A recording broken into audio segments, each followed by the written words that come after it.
My Culture War Overview and the Greatest Conversation. Good evening. It's Wednesday, March 6th, and I'm starting a new vlog series. Last one was on my diet. Now, my culture war. The culture war from my perspective.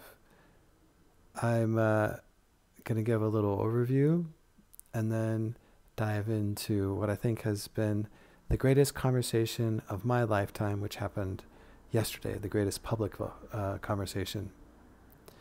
So, when I think of conflict between people in my life, what I see around me on a micro and macro scale in history, I think that there are a very limited number of ways to deal with conflict. We fight, we flee, we bow, or we talk. And to me, it's obvious civilization and progress is built on conversation. Nothing now is more important to me than the innate human right of free speech, freedom of speech, which to a degree is protected by the U.S. Constitution, to a greater degree than most, if not all, other countries, certainly more than the United Kingdom.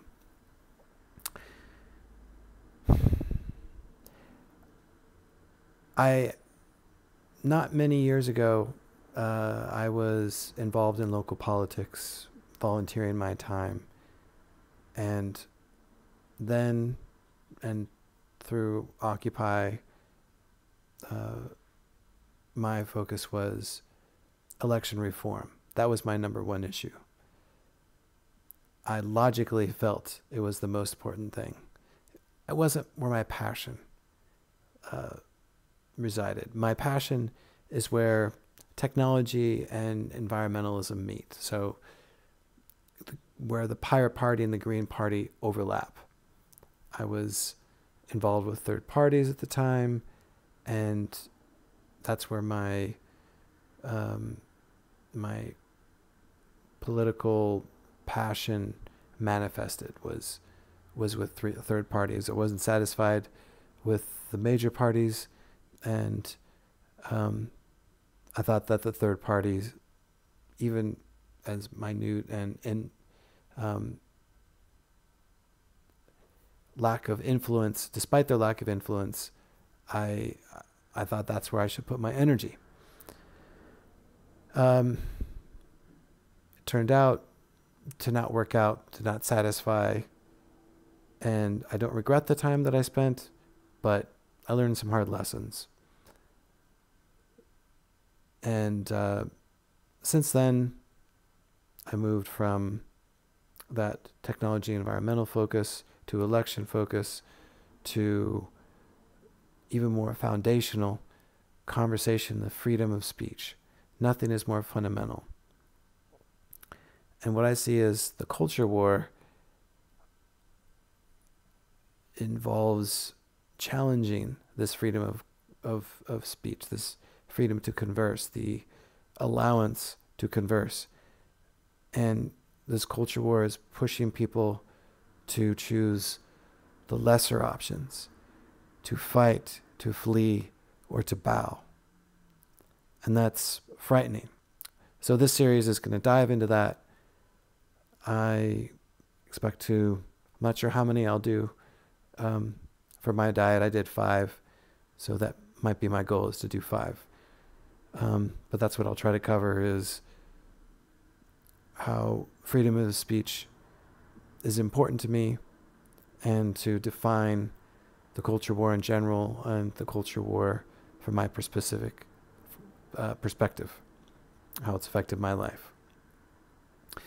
Also, to help frame my experiences and my political leanings now, is a conversation that I heard. It's a long one.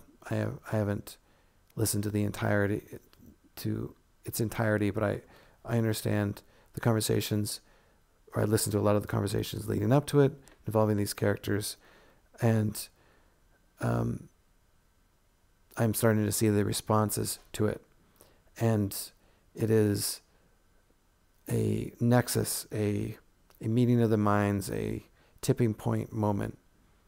And I'm talking about the Joe Rogan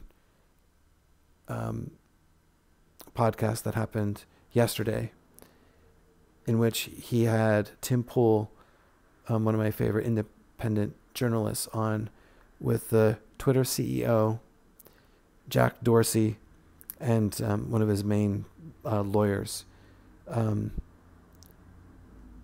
I'll try to pronounce her name. Vijaya, Gadde.